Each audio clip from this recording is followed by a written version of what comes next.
Efed Podcast, the podcast exploring our fantasy wrestling hobby, where the wrestling is written, but the characters are real.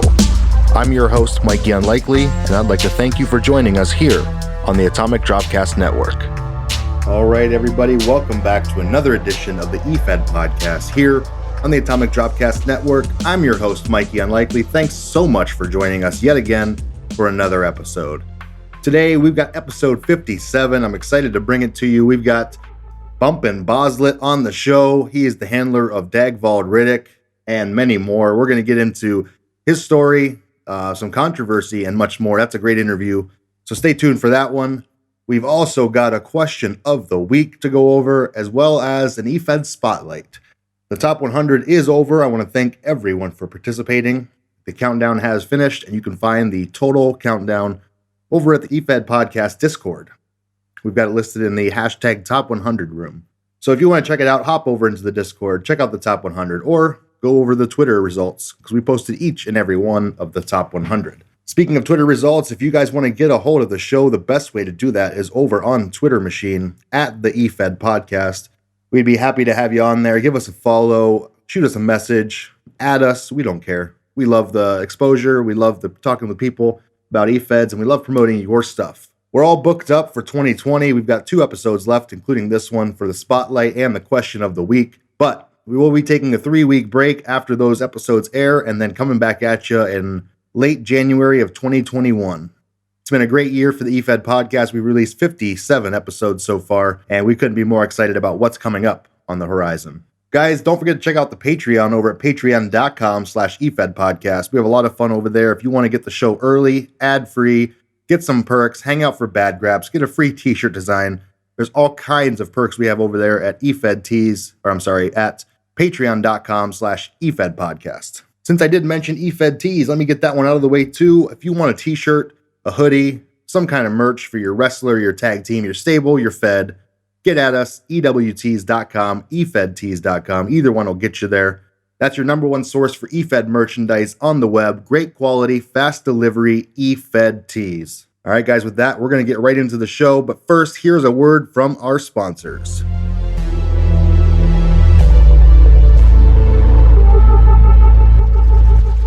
Occupy Pro Wrestling, putting the smart back into smart mark since 2012 as we grapple with design and media services for wrestlers, promotions, and podcasters. We strive to enjoy pro wrestling in our community and podcast, centered around interviews with wrestlers and fans alike. If you like what you see and hear, check out the central hub for everything we're doing and the latest from our site partners over at OccupyProWrestling.com. All right, guys, the Efed Podcast is very happy to announce its brand new partnership over on Facebook with the Social Media Wrestling Association. The Social Media Wrestling Association, along with its 16,000 member strong influence page known as Generational Wrestling Society, has proven to be the true revolutionary Efed company of Facebook. The SWA welcomes written, video, and audio promos for its talent, as well as results provided in live 2K audio commentary and written results. The SWA is more than just an Efed. With GWS, all areas of the wrestling community are covered. From belt collectors, wrestling news, trivia, and podcasts, and Efeds. Check them out on Facebook at Social Media Wrestling Association and Generational Wrestling Society. You can give a search for both. Once you join both, you'll be glad to become associated with the society. And we're going to be posting our show on Facebook exclusively on the SWA and GWS sites. And we're very happy to have announced this partnership with the SWA, and you can hear about it here every week. So guys, go check them out. Social Media Wrestling Association on Facebook. Defiance, an angle fed boasting 8 years of continuous fantasy wrestling. Defiance offers opportunities for original characters, micros, a standalone website utilizing Backstage 3 script, and a forum hosted on the long-running FWrestling.com, as well as a roster full of some of the most experienced writers in the game. Come see for yourself at DefianceWrestling.com. That's DefianceWrestling.com. Hey guys, are you digging this podcast? Well, we really appreciate it. I'd also appreciate it if you check out my other podcast. The Atomic Dropcast is a look back at the wrestling of yesteryear through adult eyes. We watch the wrestling that we watched as kids, as adults, with a couple of beers in our hands. It's a great time. Check it out over at atomicdropcast.com. You can also find us on iTunes, Stitcher, Google Play, Spotify, or wherever you listen to your podcasts. OCW Fed is a hybrid pro wrestling eFed that combines elements of roleplay and competitive play using the WWE 2K franchise. Whether you're on PlayStation or Xbox, OCW Fed is a creative outlet for gamers and pro wrestling fans alike. With over 16 years experience producing weekly content and live Twitch events, OCW Fed has a thriving community with handlers from all over the world. If this sounds like your cup of tea, come check us out at OCWFed.com, OCW Fed TV on YouTube, and OCW Fed on Twitch. It's like D&D for wrestling nerds. Hey everybody, it's Mikey. No, we're not back to the show just yet. First, I want to tell you about my Patreon.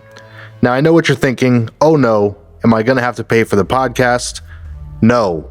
The answer is emphatically no. The show has been and forever will be free. No, Brunk, you will not have to pay for the podcast. However, we have been asked by a handful of people how they can help support the show. And we've also been asked, mostly by Fuzz, why we didn't have a Patreon yet. And I quote, "You stupid I can't believe you don't have a Patreon. I will hurt you if you don't take my money now." End quote. That was Fuzz. He's a scary dude. So with that in mind, you can find us at patreon.com/Efed Podcast. Contributions start as low as $3 a month. Thank you very much for your consideration. Please get Fuzz off our backs. The Efed question of the week is brought to you by the EWC. The Extreme Wrestling Corporation is the game's longest-running roleplay Efed, having been established in 1997.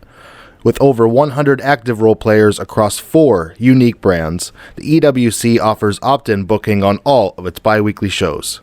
It's home to Stranglemania and the 4-day wrestling festival known as WrestleFest. The EWC is built on its welcoming community with zero bias and no drama. All styles are welcome. Come check out the EWC today at EWC4life.com. That's EWC, the number 4, life.com.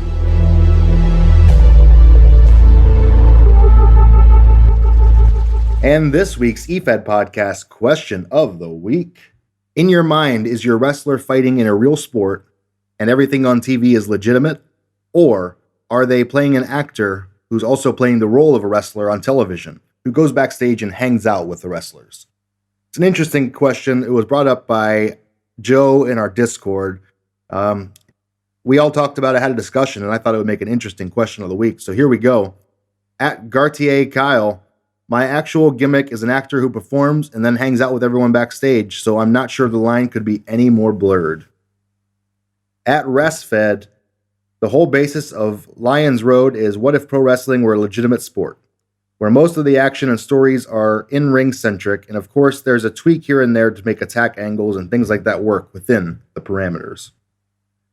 At AWA_Kira Azumi, I try to treat it as a legitimate contest and everything in the ring as real for the most part. At Armenian Beast, Beast fights in a real sport with very few rules. Quite a few RPs see him hanging out in some rodent, insect, snake-infested hidey hole, nursing his numerous boo-boos with vodka and more vodka. At User Poets, eat. RP Fed as kayfabe is real, Angle Fed sports entertainment. Nice little wrap up there. At JLove_EWC, having it be real in my mind helps me get into the zone to write my RPs and has since 2007. It's gotten to the point where I can't really turn it off, so it's always just real. Hope that makes sense. Absolutely it does. At JVD Rooster, Jan is a wrestler who now dabbles as an actor outside of the sport. He understands the entertainment aspect of wrestling, but it's all legitimate action to the old man. At Mooncraft Witch, real in the ring and real out of the ring. If anything, she could be considered meaner outside of the ring. It depends if someone has slighted her or her MC. At Toast OK, a little half and half. He thinks he's a wrestler and an actor. Sadly, he's not great at either one. He barely even qualifies as a human. Fair enough. At fear_the_broken. Legit all the way. Mitch is himself, can only be himself, and assumes that everyone around him is also being themselves and will judge accordingly. If you act like a dick and then just say you are being in character, they'll think you're a dick and full of shit. Love it. Over on the Discord side of things, we got Cat Passidy. I tend to think that e-wrestling is a performance, a booked and planned TV show like the real thing. I think one of my guys is basically a version of himself with the dial turned up, and one of my guys is purely working a gimmick. But yeah, they both work and they're feuding partners backstage to plan spots, promos, etc. At Nice, what you doing later? I usually play it legit mainly because 99% of Fed heads would rip you apart if your character cuts a promo on screen about murdering people, and then off camera is at the opponent's dinner table. But God, have I been tempted to just run a character whose sole gimmick is, hey, this is all fake. We're all friends. Seriously, we don't hate each other. But every other wrestler actually hates him. A guy who just wants to hang out, who has no friends. I like it. Sounds like Jake in real life. Ooh, sorry, Jake. At Seth is Burns. I treat it like the real life version of what we watch. The characters have lives outside of who they portray on the telly. I can understand if people want the characters to be real in the story so they don't inception themselves to death. Worrying the OOC of the IC characters, we have OOC. You see? You lost me at the end, Seth, but I'm going to go with it. At Miracle Enterprises, legit 100%. He's the same at the show as outside. Wrestling is a means to an end, but I do tend to write that this shit is real anyway. Always have and can't even wrap my head around the idea of my character being fake or knowing this shit is fake. Awesome. Love that perspective. At Is Your Mom Hot OG, I both love and loathe this question. Mikey, in my mind, this whole deal is exactly like in real life wrestling, just a little more open to extremes, and with a little less in the line of real-world physics, real-world biology, and real-world time. Interesting. However, I also believe that Fed heads should be setting and enforcing the stipulation, whether the Fed is real or wrestling, and their own Fed rules so that everyone in the Fed is playing the same game. That, in my opinion, is imperative to keeping continuity within the Fed itself. True facts. At the Matloaf, good question. My characters now, much like how wrestling has evolved nowadays, they don't have a gimmick. The way they are, who they are, and how they act are how they legitimately are outside of the ring. I would say that my characters would hang out backstage and outside of wrestling with the people they work with. However, I don't ever write about them hanging out with someone who is considered an enemy within the wrestling world. Fair enough. At Fireside Owner XHF Cassidy, Caffrey. Wow, I fucked that one up. At Fireside Owner XHF Caffrey, my character is a wrestler that knows it's all real, but also pokes fun at some of the backstage angles behind the scenes. At Jason Reeves Stalker, Stalker's world is real, yo. What would be the point otherwise? He Ubers to make ends meet in a world he despises, while trying to expose the false idols that are worshipped wrongly. I love Stalker. What a great gimmick. All right, guys, that's it for this week's Efed Podcast Question of the Week. Thanks for participating. Of course, you can catch the Question of the Week pinned to the top of that Twitter profile each and every week. Also, in the Discord, under the hashtag Efed Question of the Week page, you can slip your answer in there if maybe Twitter doesn't give you enough characters. Hey, this is Brunt, handler of Dan Ryan. You're listening to the Efed Podcast.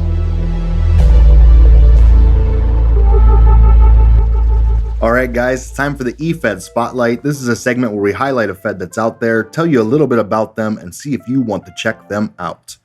So today, the Spotlight is on Old School Wrestling. You can find Old School Wrestling on twitter.com/TheRageSmash. And you can also find it online at www.weareosw.com. That is weareosw.com. Old School Wrestling is a television show about wrestling. We're a fantasy, sci-fi, high-drama, action-packed Fed that focuses on big gimmicks. We're more akin to Lucha Underground than we are the WWE. Every character is real, and we do not subscribe to the reality wrestling concept of today. We are at heart a 500-word promo micro-fed. Those promos are thematically driven, often by a comparative nature, and are purely the promo. It isn't about who's bigger, taller, or better, but about a deeper understanding of your opponent's gimmick through the lens of your own. We have a creative team that writes all the stories and segments so that you're surprised weekly by what happens to your character and in your feud. To be an OSW, you need to trust the creative process. You have to not have a tight grip or need of control of your character's every whim. It's a difficult thing to do, but they understand that it's the way that OSW operates and has done for 6 years. In February of 21, they will be entering their 7th year of non-stop action. It is a roleplay fed, and they do have a weekly show with a 1 roleplay limit. They do not have pay-per-views, but they have special events, which vary from the standard to the concept. It's usually 3 weekly events and then a special, but this also varies dependent on the kind of special that may be added for fun in between. They currently have the OSW Championship, the Double Feature Championship, the Rewind Championship, and the VHS Championship, as well as a tag team division with its own set of championships. Some of their top wrestlers are, in no specific order, Sigil, The Judge, Luke Storm, Monty Straight, The Sandman, Voynich, Sweet Alice, Bishop, BEG, and Alton Whitlock. Currently, they have about 28 active roster members, and there's a few dual handlers as well. OSW is definitely a different kind of EFED. We're not based in reality, and we're very much into the sci-fi, fantasy, and action elements. Although we do consider our world to be real and the events that are to be happening on Earth, they're big stories. It's like watching Supernatural or Sons of Anarchy, but with a wrestling theme. A mature bunch of handlers and people who like to succeed, they go out of their own way to help each other and new members. They are very particular about who joins the community, and you must have the right attitude. If you care more about the story than win, and you want to make friends and you're committed to EFEDing, then you'll fit right in at OSW. On the flip side, someone who's very wishy-washy, who's very controlling on the character, and who has an ego wouldn't fit in at all. I guess I'm out, guys. We've been going 6 years, nearly entering our 7th, and we've been amassed over 312 shows, of which none have ever been late. That's a feat in itself. Most of our handlers have been on the roster anywhere from the start of the Fed to as near as the last few months. If OSW sounds like a fit for you, you'll probably be here for a very long time, and those who have taken to it love it and simply do not leave. Check out OSW at weareosw.com or on Twitter at The Rage Smash. You can get a hold of the Fed head right there on Twitter at The Rage Smash. All right, guys, that's it for the Spotlight. Make sure you go check out OSW, run by a great Fed head, a guy who's I've talked to quite a bit over the years, had a lot of fun with. So check him out. He also has a Twitch page you could check out. He does some game streaming in a lucha mask even, which is a lot of fun. So check it out at weareosw.com and at The Rage Smash on Twitter. Welcome back, everyone, to another edition of the Efed Podcast interview series. Today, I'm joined by Boslet. He is the handler behind Dagvald Riddik, the character currently in Project Honor. He's been on Twitter for some time, and it caused quite a bit of controversy. So we're going to talk about that and much, much more. Boslet, how you doing today, buddy? I'm doing fantastic. Good. Glad to hear it.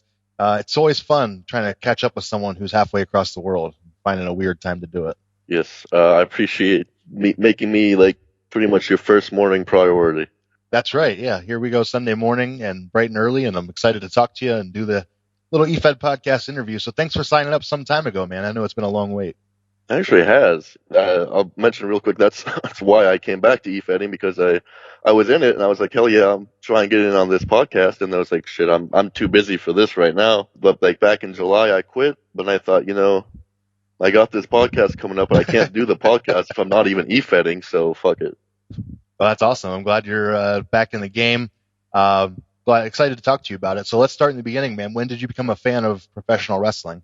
So this definitely going to have to give a shout out to one of my good friends, Theron Ferry, who he got me into wrestling by being obsessed with CM Punk back during his day. Okay.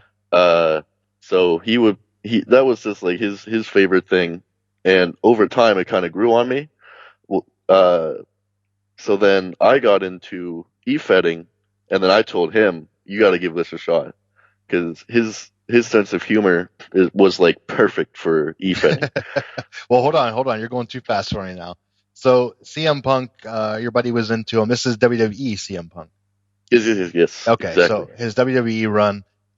So we're talking like around, I don't know, late or early 2010s, and or maybe even before then. Yeah, it would be to get more precise, because to me I think of the whole later thing.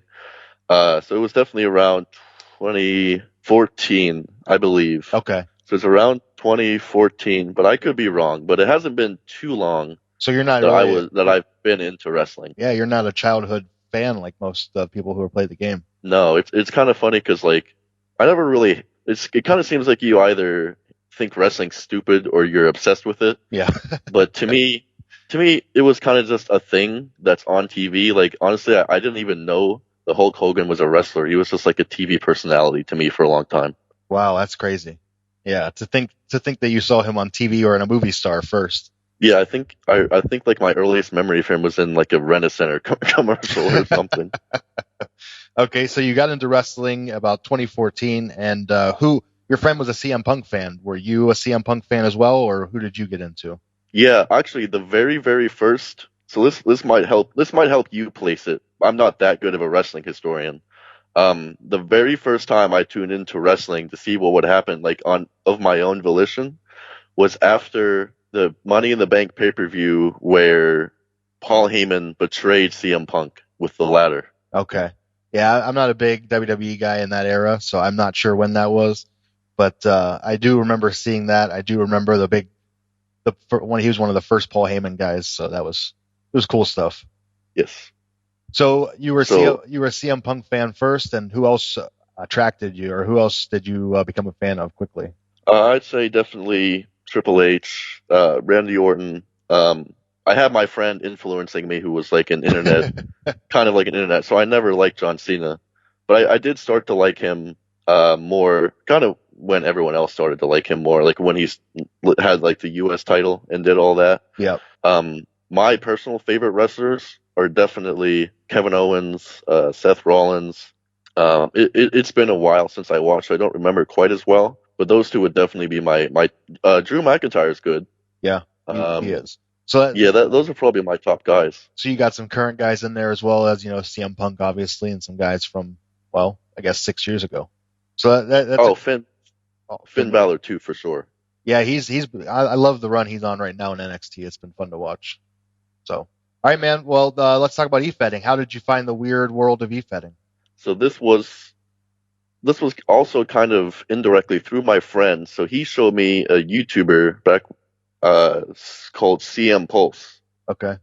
So I discovered e-fedding in my senior year, the first half. So not the year I graduated, but the first half of that year of school. So CM Pulse had a forum where you would talk about wrestling, and in the forum was a mini e-fed. So the very first character I ran was actually not Dag. It was a character named Alex Shades. Okay. And we'll come back to him later because I try to revamp him. But Alex Shades at first was, and all of my stuff at first was garbage. Of course, yeah. And so that place ended up closing after just a few shows, but it was mostly because they wanted to do it over whichever game it was that had god awful online like services. Oh, they like wanted to do unplayable. Okay, I gotcha. I think it was 15, but I could be wrong. Well, actually, I think it should have been 15 because I think that was 2015. So this is this an angle, or I'm sorry, a role play fed or like a CAW fed? So it was a role play fed, but the matches were determined based on. Okay. Yes. So even though you role play, your role plays meant nothing. Kind of, yeah. So it's kind of funny that I stuck with it despite all the like bizarre, to take like an already bizarre niche online hobby Yeah. and then try to add too many types of things into it. But Well, and for just you, it's all you knew at the time. yeah, that's true. I guess what hooked me was just like the idea of getting to create this guy that would incorporate things that interested me, and then get to write about it. Yeah. And we'll definitely come back to that more once I start to talk about Dag. Okay, so your first character, you said that he was awful to start with. What was the gimmick to start? So he, even back then, but to a much less refined degree, imagine like a Tool song as a person. So he incorporated a lot of like avant-garde or new age or hippie or like crazy stuff like that. Okay. But and he had, so the best thing about him was took like so the artist who is like gives Tool their kind of aesthetic, Alex Gray. Yes. This was the first game where you could put images from just like literal picture into the game on your wrestler.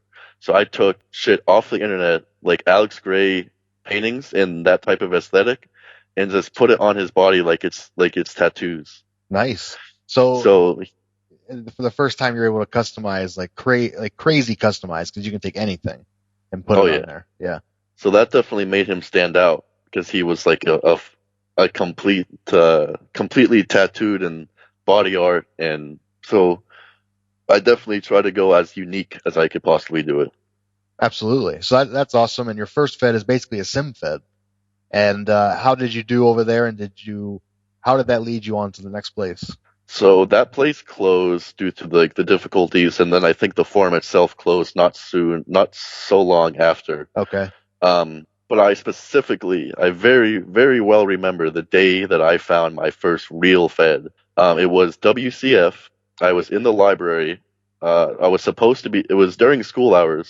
I was supposed to be doing I was supposed to be logging obituary information from old newspapers into the damn library's system, yeah. Computer database. But instead I was like, man, this is boring as shit. I hate desk work.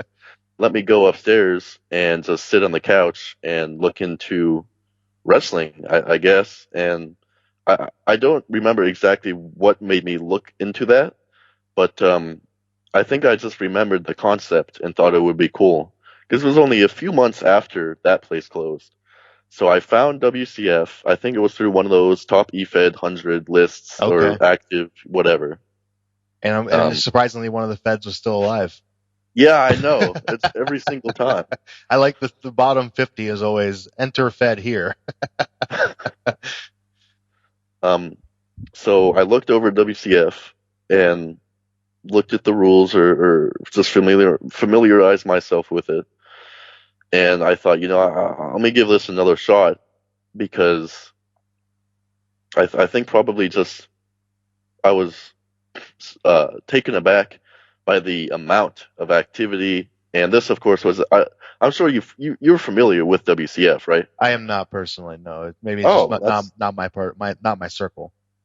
Yeah, see, it kind of is its own thing, but I thought it might be famous or infamous, but maybe we can get to that later. So WCF was no word limit.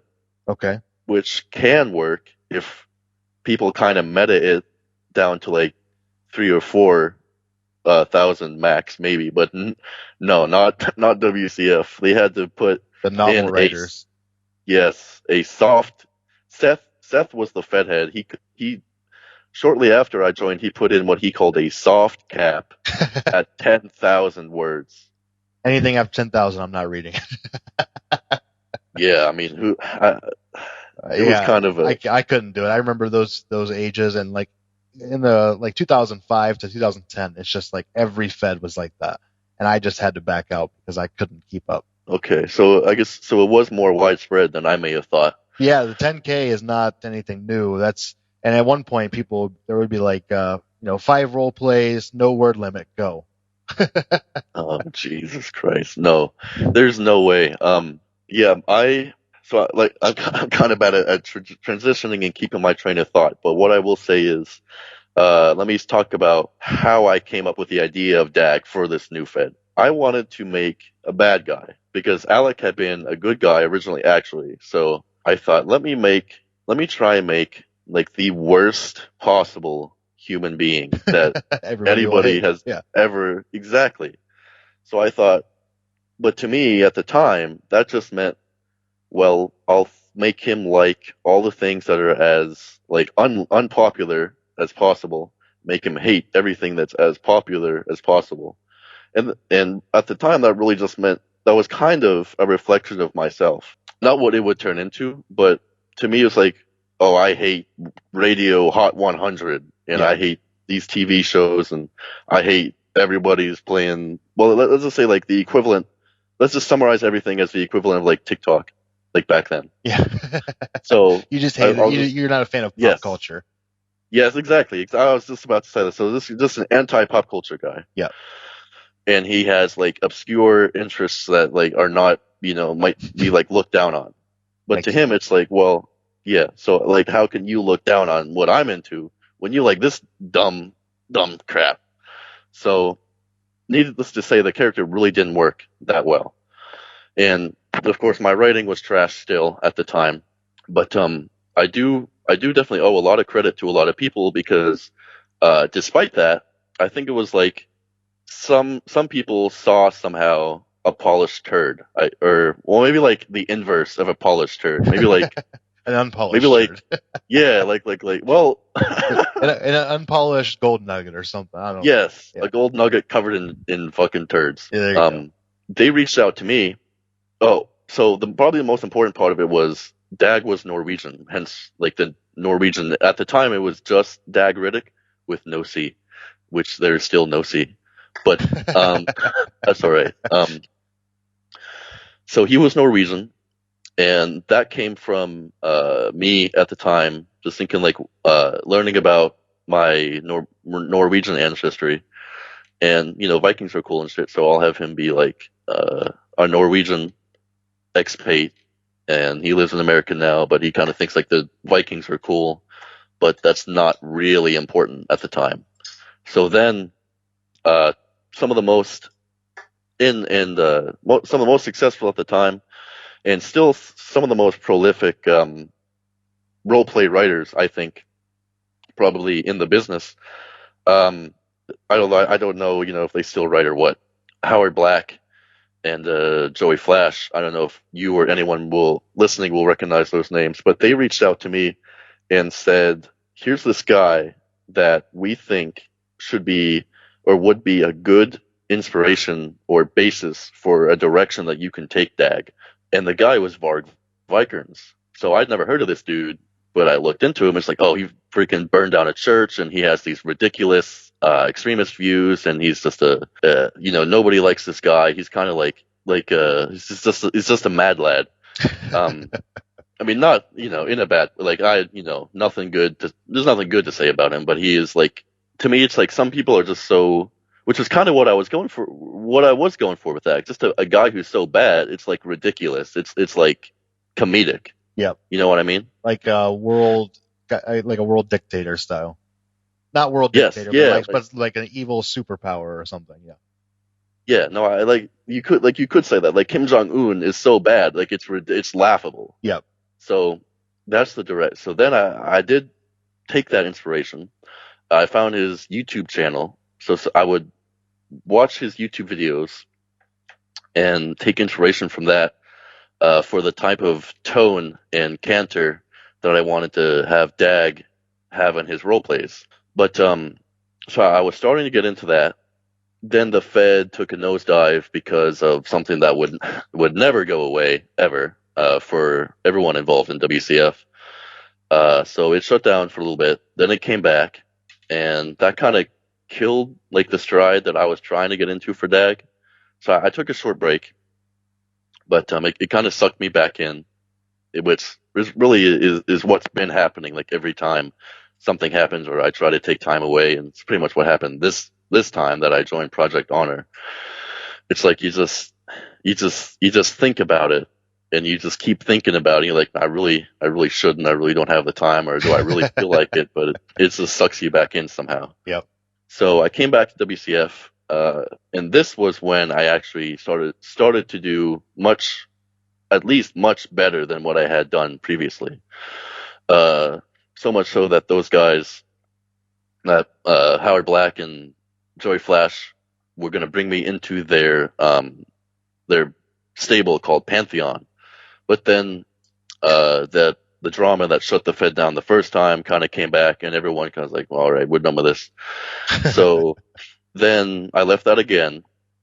Then I joined a place called. Well, I'm sorry. Am I getting too far ahead of myself? No, like, go ahead. Okay, you're doing good.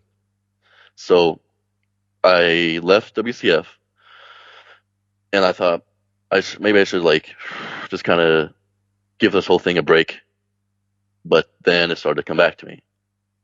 So I was thinking about coming back, but I thought, well, this kind of keeps coming up at WCF, so let me find somewhere else. So I wanted to find somewhere.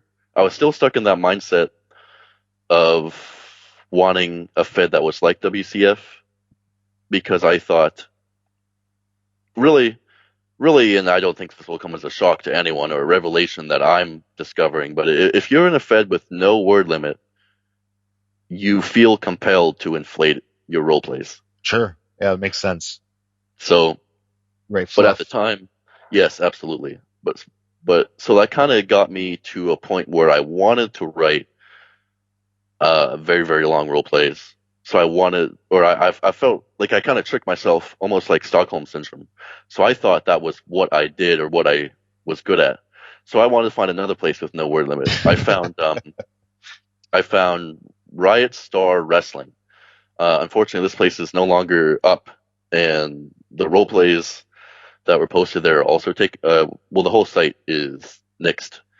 They might be on XHF Network somewhere on that forum, but because I know they were affiliated to an extent, but I haven't dug very deep. Although I do have most of my old role plays from that time.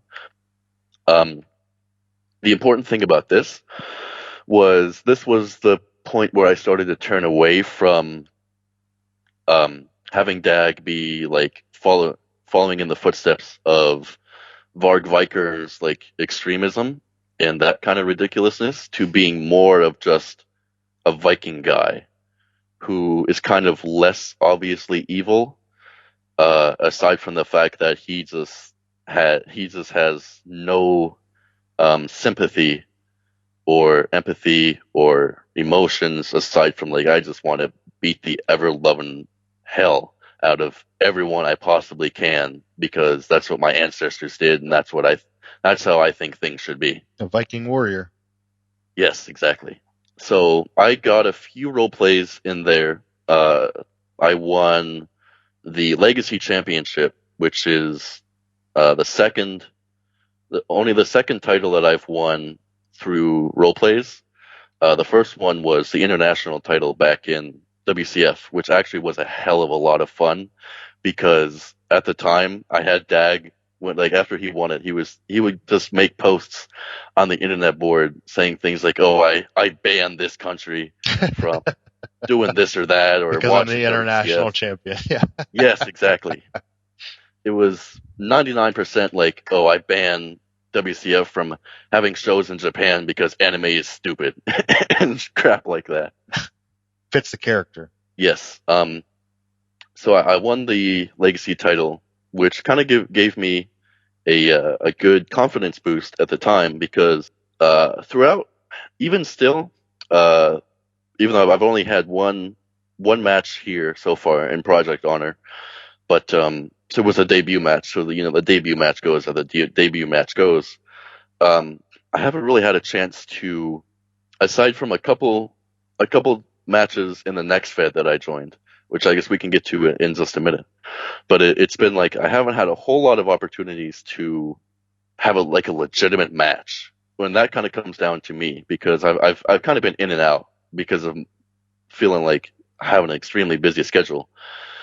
So in RSW, I won the Legacy title, and then I was at a point in my life where I figured, well, I was getting ready to join the Army. So I said, I'm obviously not going to be able to roleplay here, because I've got to do all this no internet for an indefinite period of time. Oh yeah. So, although I will say I definitely lost the legacy title completely fair to, I forget her name. I feel bad, but somebody I just want to go on record, like somebody definitely beat me fair and square for that title. But then I left, and then I was gonna go, so I snuck my iPad into AIT with me. So, and this was a good thing, because when I went with the way that my job training works, they always have too many people who go to AIT for the class that's about to start. So me and 8 other people had to literally wait around doing nothing for 5 weeks. Wow, just to take AIT again. Yeah, to start it. So I had my iPad. I snuck it. I gave them my phone. I was like, that's all I have. So then I had my iPad, and I wanted to try and get back into Efeding, because I thought obviously this is a good time.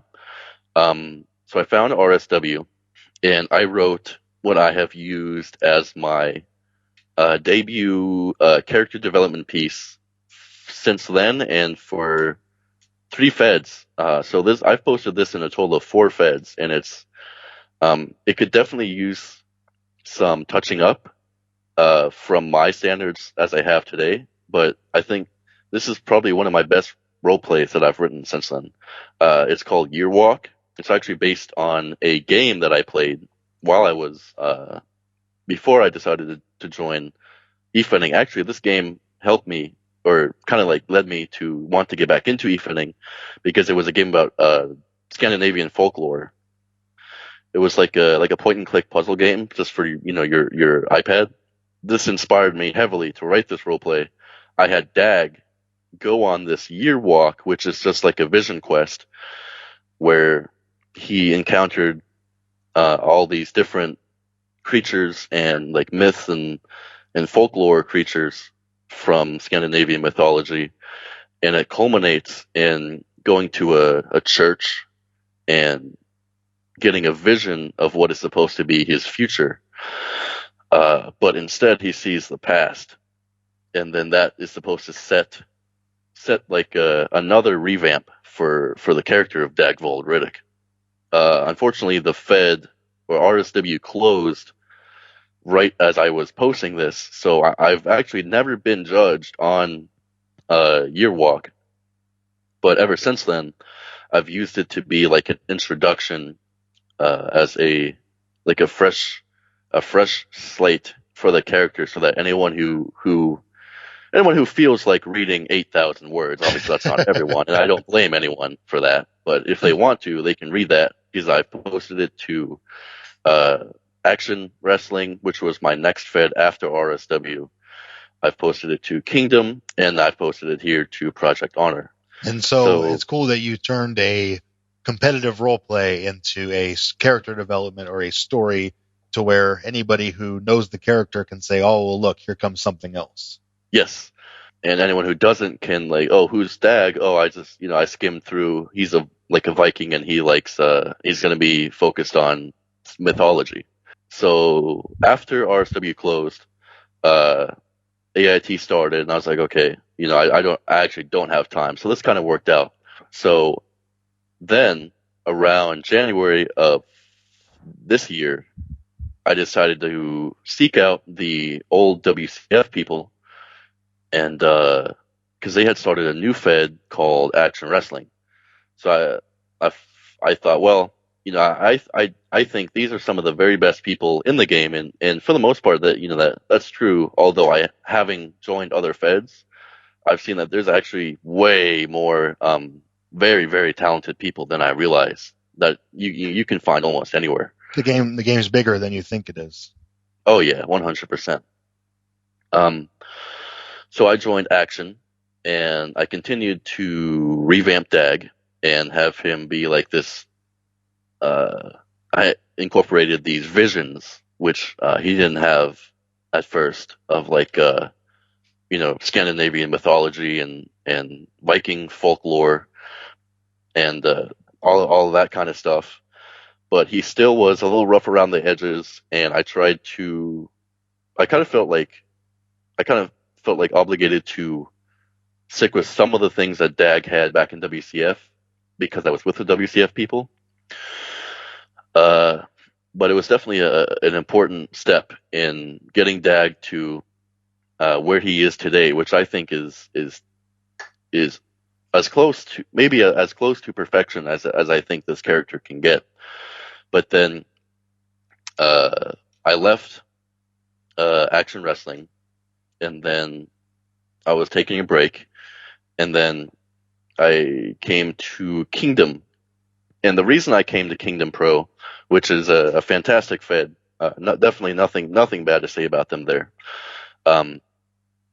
They have a gimmick where they're in Europe and they only have their in-character shows in countries with kingdoms or monarchies. Of course, none of them are like concept. Yeah, of course, none of these countries are real kingdoms, but that's But they all have their kings and queens and. Yeah, so to me that made sense for Dag because he's they tour in like Denmark, in Britain. So for a Viking character, I thought that's a no-brainer. And they had a bi-weekly schedule, which I thought would be nice for my busy schedule.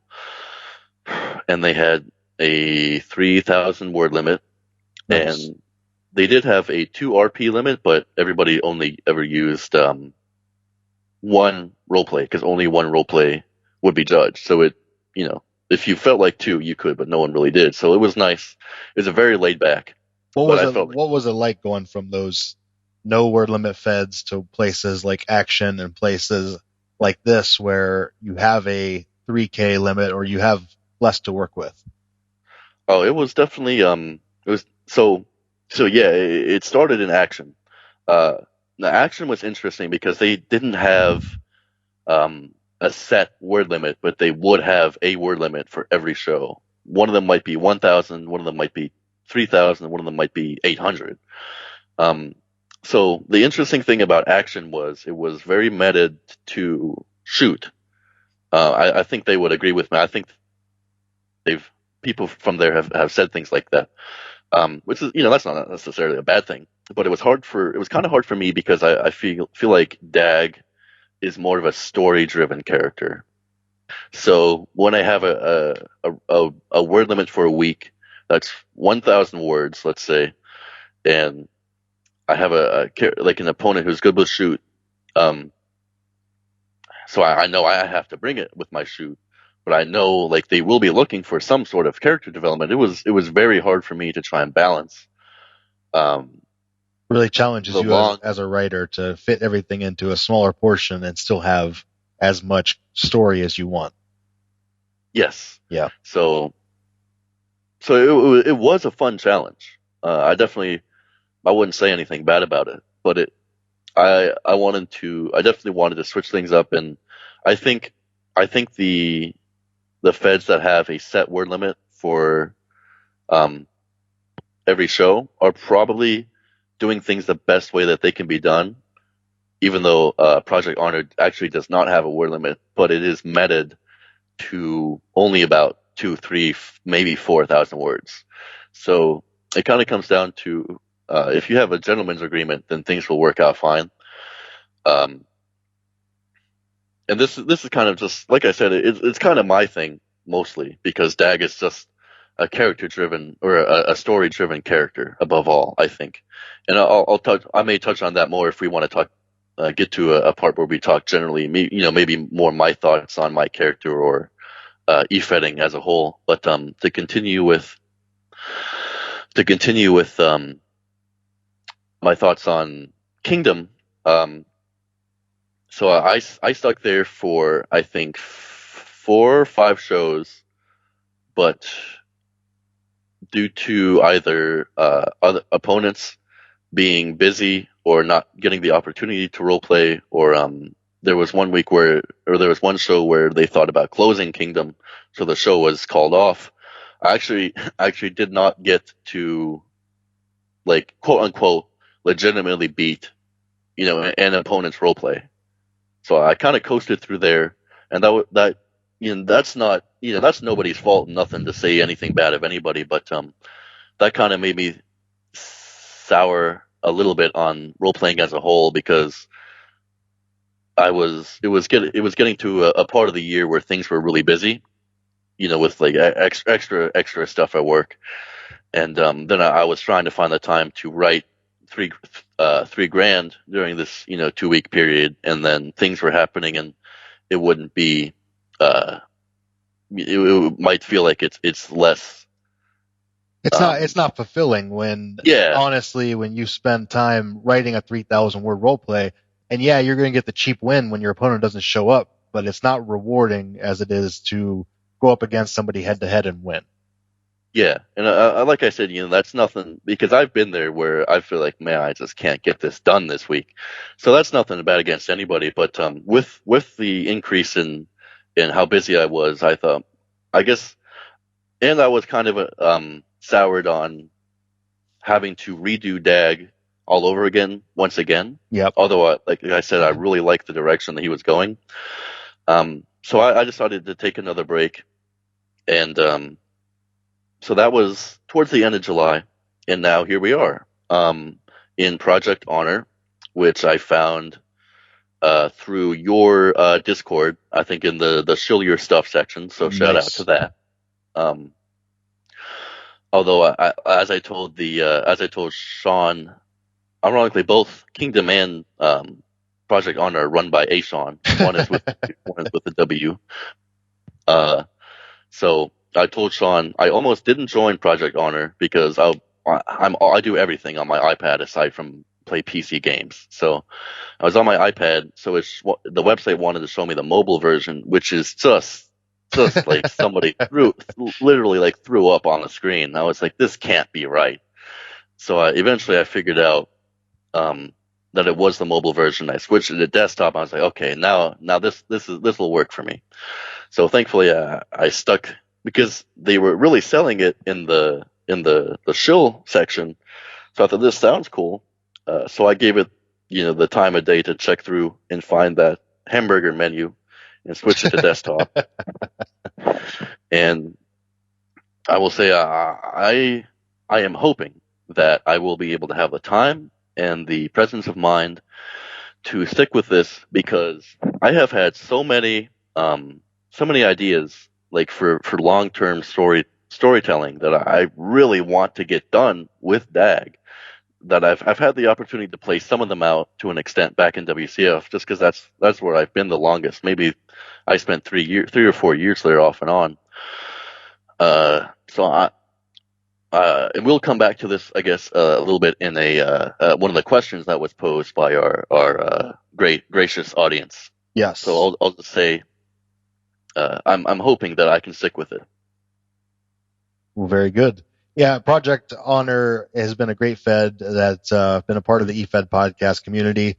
Those guys have jumped in and had a lot of good times there talking with us, and obviously the new logo was done by Efed Tees, part of me and Brian's deal too. So that's awesome. Those guys, they're good guys. Their Discord's a lot of fun to be in as well. So if you're looking for a good Fed, make sure you check them out. Yeah. Okay, so before we get into the Twitter questions, the Discord questions, let's talk a little bit more about you and your characters. You mentioned that you were going to bring your original character back and revamp him a little bit. Talk about that. Oh, yes. So I kind of completely skipped over that. This was during action wrestling days. So it is, what I will say real quick is, it is hard for me to get myself to commit to writing for DAG alone. So although I really like the idea of Alex Shades, and I have a third character idea that we may talk about later if we have the time. But like I said, I really like the idea, and I wanted to work with him. But Dag, especially what he's become, is my favorite by far, and I feel like I do him the most justice because I know the most about the source material. But Alex Shades, I got the opportunity to bring him back because Action Wrestling had what they called a cruiserweight division. So this, not only, of course, did your character have to be cruiserweight, which was how they made it work in character, but as far as the meta goes, the word limit was only 700 words. Nice. So So it's micro. yes, and so this gave me the opportunity and it gave a lot of people the opportunity to have a secondary character, which they wouldn't feel like, okay, now I have to do all this for my main guy who I want to like win the world title, but I also have this like sillier or just I want to test the waters with this guy. So I brought back Alex Shades and I refined him far more, and I actually got into these ideas of like Jungian psychology, and these like more philosophical things, and just like ideas that interest me, for sure. I mean, I think psychology may be a bit interesting to most people because it's like trying to figure out why do we do the shit that we do that like might make no sense, but there's actually like a reason for it. It's I don't want to get too philosophical on the Efed podcast, but it's like so that was the basis for him. I would take inspiration from, like I said, Jung and Nietzsche and modern day people like I just had it. What's like that Canadian guy, Jordan Peterson. So that type of person and those types of ideas, and I feel like I did a fair job, but the blessing of 700 words was also kind of a curse because as you may have guessed by saying like psychology so many times, it's kind of hard to have a character who wants to speak in these Philosophical terms. yes, and verbose, but only have 700 words. Like there were definitely segments that I posted to their show, which were longer than the role plays that I posted for the show.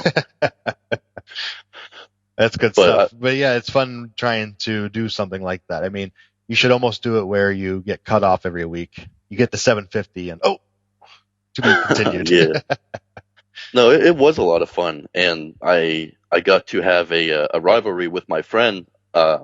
Theron has played Adam Bass once in WCF for a little bit, and then I convinced him, hey, 700 words, every week, I think you can do that. And he said, all right, I'll give it a shot. So him and I had a mini rivalry going for a while, right up until the point where I had to leave. And then, so that was definitely a lot of fun, and it showed me that character can work. But I think it's a character that is even above like my pay grade. You know what I mean? Not to say like, oh, I created this fantastic character that you have to be so, you have to watch every season of Rick and Morty to understand. But that you know what I mean? Yeah, absolutely. So you said you mentioned a third character.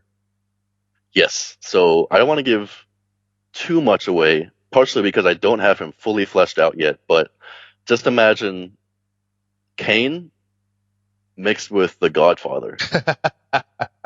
I so badly want to do this character. I really, really do. But the world's biggest pimp. Yes. So I mean, like a literal demon who is also a pimp, and I just love this idea so much. If I ever get the chance, I will bust this dude out, and fuck it, I'll give the pick base away. I mean, if someone wants to do it, hell, I don't care. It's the internet. So the pick base would be Papa Emeritus from Ghost. So we'd be this gigantic, Papa, I guess in real life, he was only like 5-something, but in character, he'd be like 7. Oh, no. I will give one line away. So in his bio, which is sitting unfinished in my Google Docs, it says height, 6'7". In parentheses, it says that's 7 inches where it counts, ladies. So that should tell you everything you need to know about the character. It's gonna be a lot of fun. I really want to try him, but it's just a matter of my pet project will always be Dag, I think. But maybe someday there will be like a time where Dag got fucking dead, but he's in Valhalla, so he'll come back later. So I'll just do this guy for now. Well, let's talk about Dag, and let's hit you with the uncomfortable question. What do you say to people who say that Dag is a racist character? And that originally he was, which was a mistake. I think I realize that now, but at the time, I I mean, well, we'll clarify real quick. He's definitely not anymore because I figured, well, I thought he's definitely not anymore because I don't think that does the character any favors. And there's a couple reasons for that. So at the time, like I said, I wanted him to be the worst possible human being. So I thought, well, racism is bad, obviously. So that's kind of a no-brainer. and he's Norwegian, so he can be. And when those guys told me about Varg Vikernes, he is.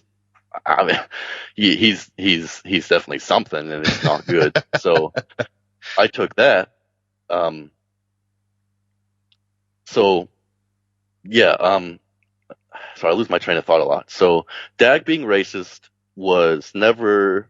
Well, the problem came when people wanted to think that so the handler is capable of writing these things in his roleplay. That must mean it's some sort of reflection of the handler himself, which of course is not true.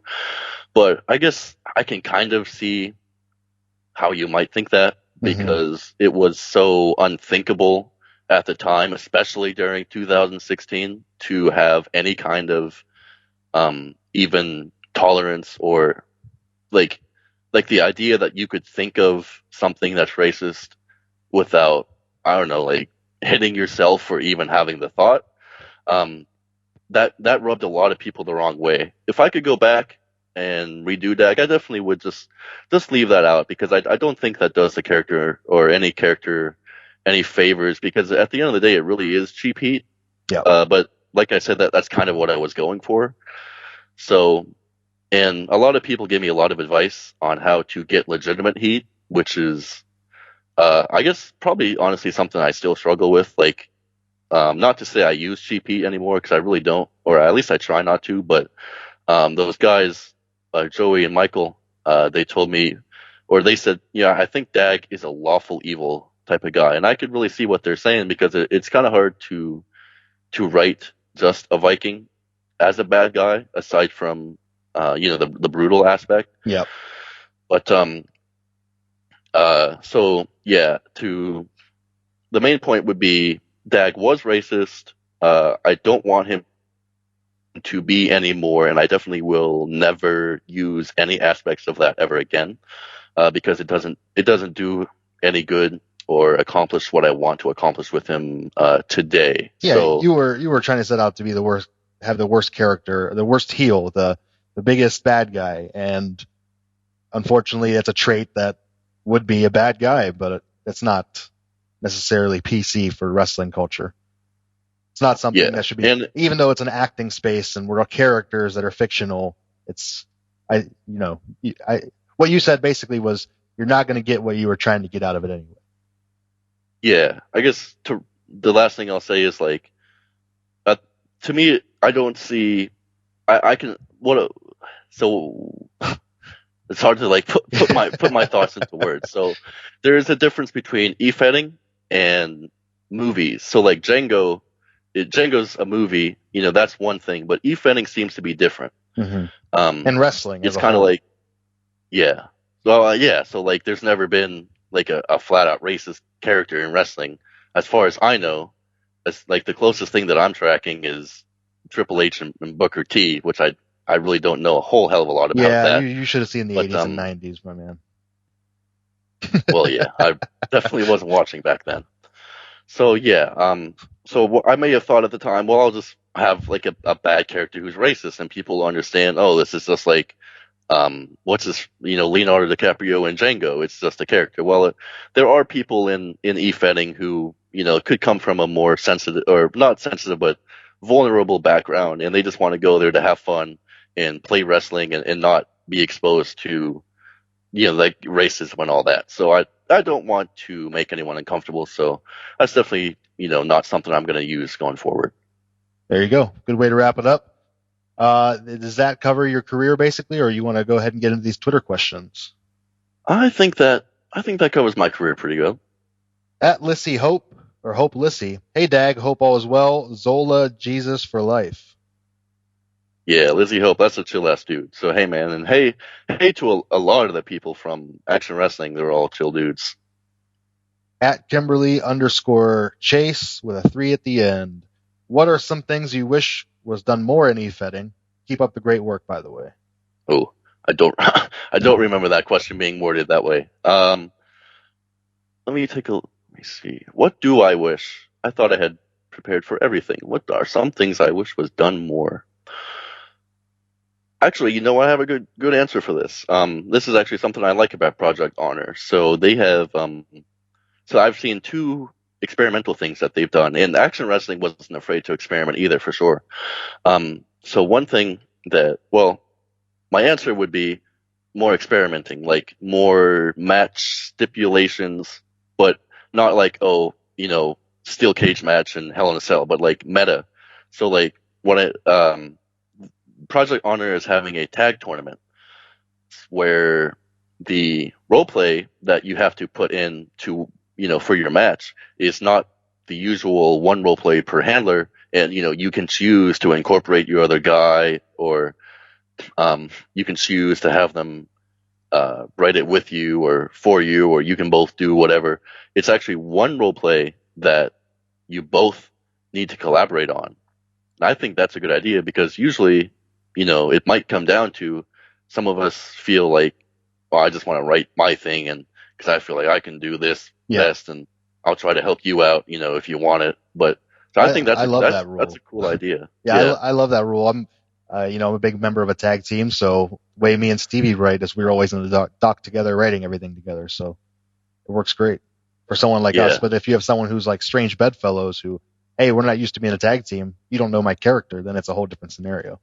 But I can also see, I can also understand like why a Fed might not want to do that, because I think the biggest issue would probably be scheduling conflicts, or just that sort of thing in general. When you get meta with e-fetting, you can have meta problems like life. So it's a good way to put it. Over on the Discord, we got Meg. What advice would you give a fellow e-fetter that is struggling with their characters? I would definitely say take something that you like and put it in your character. So this really is not my idea. I think it was Stone Cold who said it. Take yourself and turn yourself up to 11. So I love Scandinavian mythology and the Vikings and folklore and all that. So that's what I make Dag, because that's what I know. And that's why I also had Alex Shades at the time, because I like Tool, and I think this psychology stuff is interesting. So I think that's very, very prevalent in e-fetting for the most part. A lot of these characters seem to be, if I was an indie guy, this is what I'd be, because I love wrestling, and I'd say how much I love wrestling, and I just want to be the indie guy who gets the 5-star or 7-star David Meltzer drivers every single freaking match I have, and this is my passion. So, but I would also say, make it unique. In all the feds that I've been in, I've seen 2 that I can remember Viking inspired gimmicks, and one of them is Odin Balfour. Although it was definitely not to the length that I take Dag, where that's his entire persona. Odin Balfour is a whole other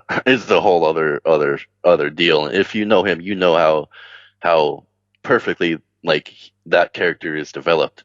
So find something that is unique, that you are interested in, apply it, find a way to apply it to your character, and it's just like real life. You will stand out because you know what you're doing, and it will allow you to write well, and people will take notice. Fair enough. What's one thing you would change about the hobby? In a perfect world, I would just have less focus on shoot, I guess, like as a meta thing, because in my opinion, I feel like I'm really good with, or I really enjoy writing character development. It's like, oh, this week I want to have him fight a frost giant, and then on the other side of Sweden, his long lost girlfriend is fighting drug addiction, and then on the other side of things, this guy's trying to break out of prison to form a cult. With shoot, it's like, oh, I'm better than you, so you're gonna lose. But that of course is just my opinion. So have you tried angle fetting? Good point. I don't really have a rebuttal for that. I'm just asking if you've ever tried it. It's something that sounds like it's right up your alley. No, that is a very valid question, but I have not, and the reason for that is I kind of like the competitive aspect a lot. There you go. Up next is Lynn's. What is a neo-Nordicist, and what about this appealed to you as a writer when you decided to make it a defining attribute of your character? So I think I know where she's coming from with this, and I think we already touched on it. Yes. So to me, as I understood it, a neo-Nordicist was just mostly somebody who, believes in the Viking mythology, and you tell them it's not a mythology. It's the way it is, or it's the way that they live their life. But I brought that term up when I was doing the naughty, the naughty gamer words. Yes. So people, and I think if you search, I think if you keep looking, I think you can find that those types of people, or those types of groups use that or similar terminology. So to me, it wasn't meant to be like a stand-in for neo-Nazi, at least to me. But it definitely did get there, and it's not from no fault of my own. So I can see that. It definitely had a negative connotation. Yes. So the answer to the question, what makes this, or what led me to decide to make it a defining attribute of my character, may not be exactly, although we did touch on just wanting to write the worst character ever. Yeah. So we definitely touched on that aspect. But to me, I didn't look at like the neo-Nordicism as that type of thing.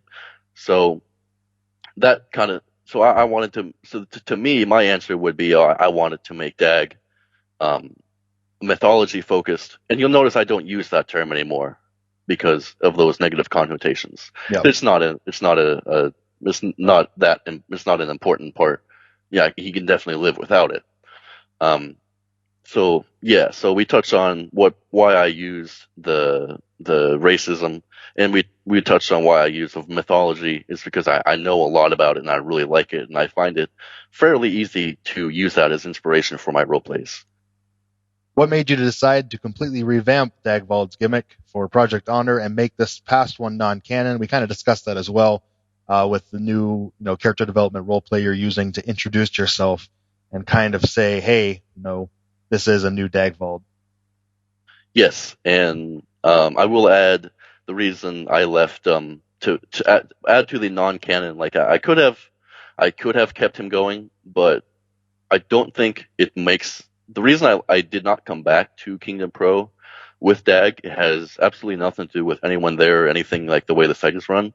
It's solely down to I had to abruptly leave, which I wasn't happy about, and I thought that didn't make any sense. Like for Dag, the character, to just disappear, and then what's he going to come back and be like? Oh, yeah, there's no real easy way to write that to make sense. So in a perfect world, I would have kept going with Dag in Kingdom because I felt like he was very, very, very well-rounded there and well developed.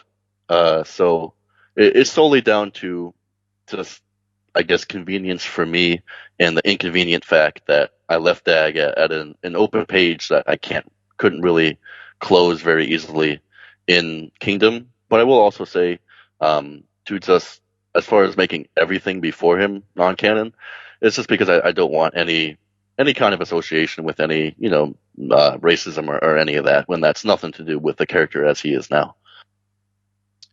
At John Thompson, what do you feel is your biggest accomplishment in the hobby? I think probably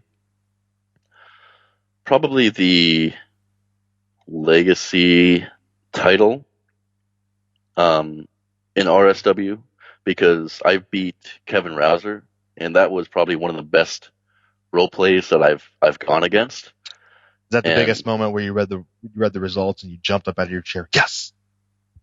Probably, yeah, because like that, I felt like that was a very well fought, very close match, and I haven't really had that type of victory since then. What about biggest disappointment? Oh, I don't even. Part of me doesn't even want to bring it up because the guy it involves is a bizarro type of person. Uh, so it was an internet title match. It was in WCF, and if you know who I'm talking about, you'll know why I didn't even want to bring this person up, but because they like to be infamous and have fun and do their thing being infamous. But so this was the only time I've ever. And I guess the right answer would be, oh, I've never questioned results. I've just taken the loss. So that's the right answer. But I've at least only ever done it once. So it was an internet title match in WCF. And if you're not familiar with how those worked, it was, instead of role plays, you literally shitposted on Twitter or on the internet boards for a week straight, and whoever shitposted the best won the match. Now, obviously, that's like impossible to judge, but people had fun with it to a point. And I had a story where my opponent had captured or kidnapped Dag's estranged girlfriend, Isabella. And they were separated when he burned a church down and then went to prison. So he'd been trying to find her, and that's the storyline that I keep going today. But of course, it started fresh now, and it's going, it's fully fleshed out or whatever. But at the time, my opponent had kidnapped her, and Dag was trying to reunite, but also, free her. So of course, because it's wrestling, the gimmick was it's a Hell in a Cell match for the internet title, and if Dag wins, he gets Isabella back. Well, the results dropped, but to add to the whole atmosphere was my opponent had agreed to semi-throw the match. As far as that's basically the best it can be described. They hadn't agreed, I'll just throw. He's well, I'm not going to even try that hard because really you should win and I want this to make sense. Well, the results dropped, and I think this might not even have only to do with me, but I think this might be part of just the way Seth ran things. And I like Seth, but so the results dropped and I lost. I got power bombed or something through the top of the cell, and then Seth came out in character because he was also himself in character, and he said, "We're gonna do this one more time." It was a 2 out of 3 falls match or something, and I was like, "This is an inaccurate depiction of reality." So I DM'd him. I was like, "Hey, look, what's the deal, my man?" And he's like, but he ended up saying, "No, I actually just reread through it, and yeah, you're right. You should have won." So that's the so that really killed all the momentum, and then we had an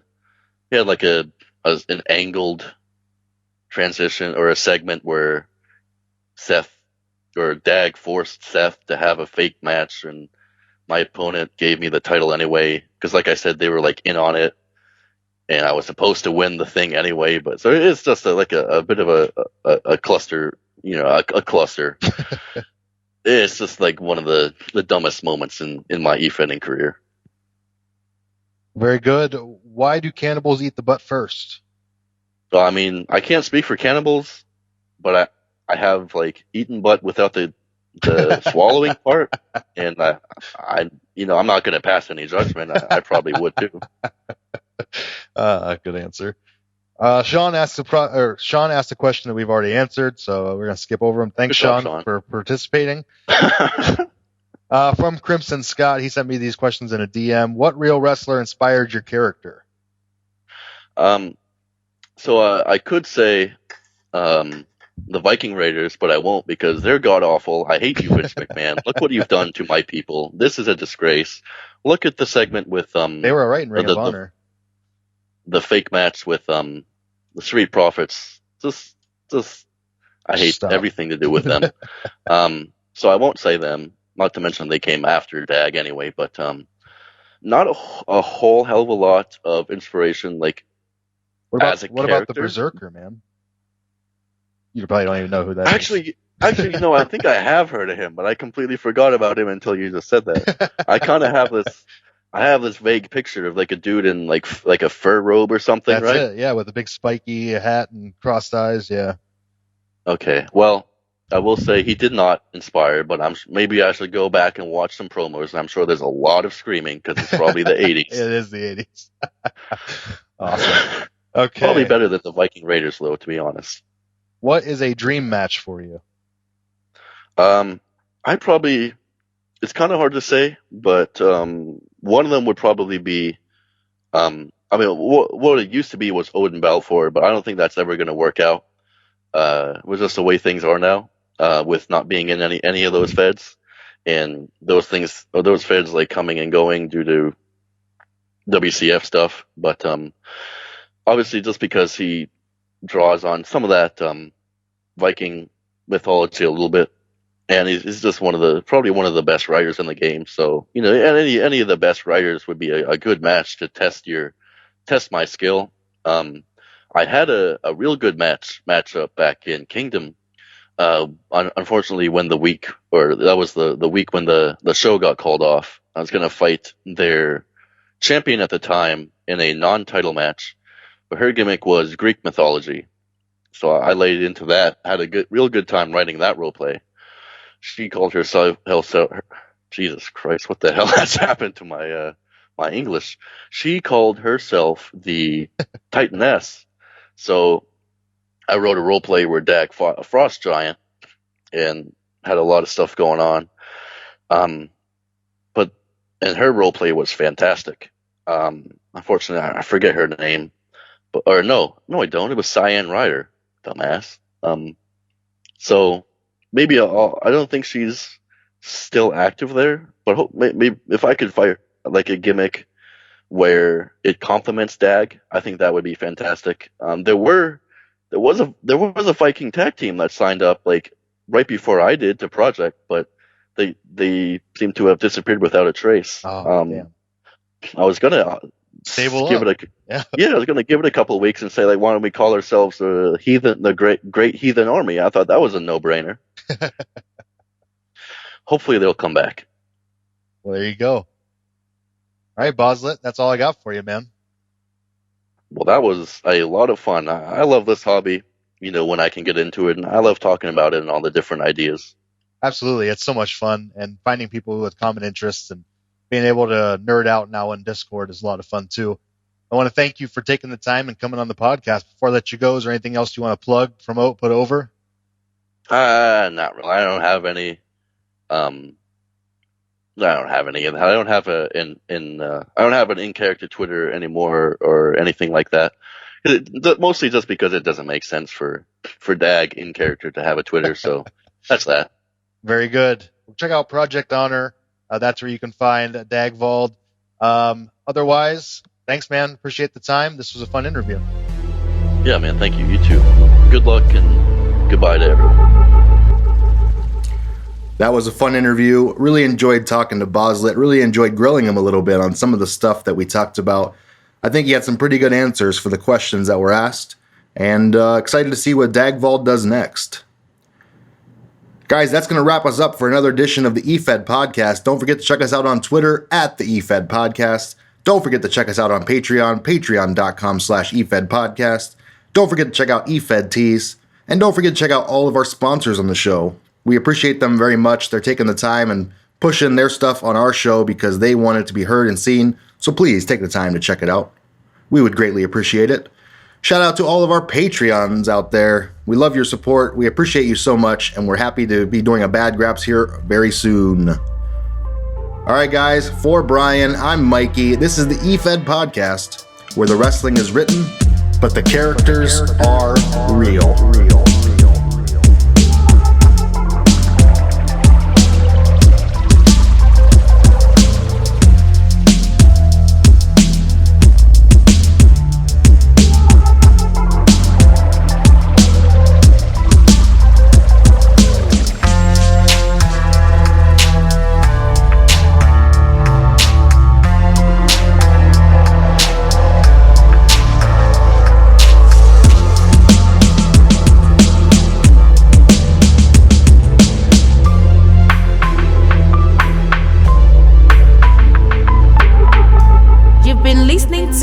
The Efed Podcast, only on the Atomic Jobcast Network, presented commercial-free on Patreon.